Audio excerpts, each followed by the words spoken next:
Chicken pulao కోసం chicken అయితే ఒక 2 గంటలు నేను ఉప్పు నీటిలో నానబెట్టుకున్నా. పెరుగు, మసాలాలు, మిర్చి, ఉల్లిగడ్డ.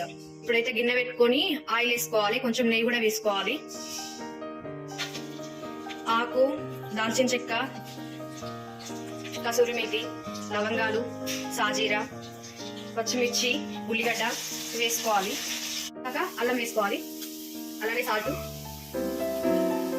పసుపు, కారం, ధనియాల పొడి వేసుకొని కలబెట్టుకోవాలి.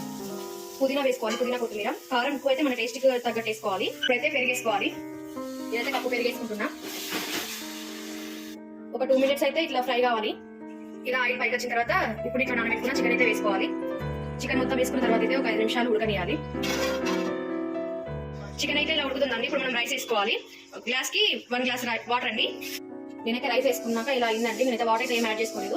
ఇప్పుడు మనం కన్సిస్టెన్సీ బట్టి వాటర్ అయితే యాడ్ చేసుకోవాలండి. నేను ఒక 2 గ్లాసెస్ యాడ్ చేసుకుంటున్నాను. ఇలా వాటర్ వేసుకొని మూత పెట్టుకుందామండి. మీడియం ఫ్లేమ్ లో ఒక 10 మినిట్స్ వరకు కుక్ చేసుకుందాం. ఉన్నప్పుడు ఒకసారి సాల్ట్ చూసుకోవాలండి. మనం సాల్ట్ తక్కువ అయితే వేసుకోవాలి.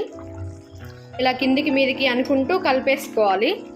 బాగా అయితే కలపొద్దండి, కలిపితే రైస్ విరిగిపోతుంది. 10 మినిట్స్ తర్వాత అయితే మూత తీసి చూసుకున్నామండి ఇలా కుక్ అయింది. దీని నుంచి పుదీనాతోని గార్నిష్ చేసుకుందాము. ఇలా జీడిపప్పుతో గార్నిష్ చేసుకొని ఒక స్పూన్ వరకు నెయ్యి వేసుకోవాలండి. నెయ్యి వేసుకొని మూత పెట్టేసుకొని ఒక 5 మినిట్స్ కుక్ చేసుకొని దింపేసుకోవాలి. ఒక 10 నిమిషాల తర్వాత అయితే మూత తీసి చూసుకుందాము. చికెన్ పలావ్ అయితే రెడీ అయిపోయిందండి. చికెన్ కూడా చాలా సాఫ్ట్ గా ఉడికిపోయిందండి. ఒకసారి మొత్తం ఇలా కింద నుంచి కలబెట్టుకోవాలండి. రెడీ అయిపోయినట్టే.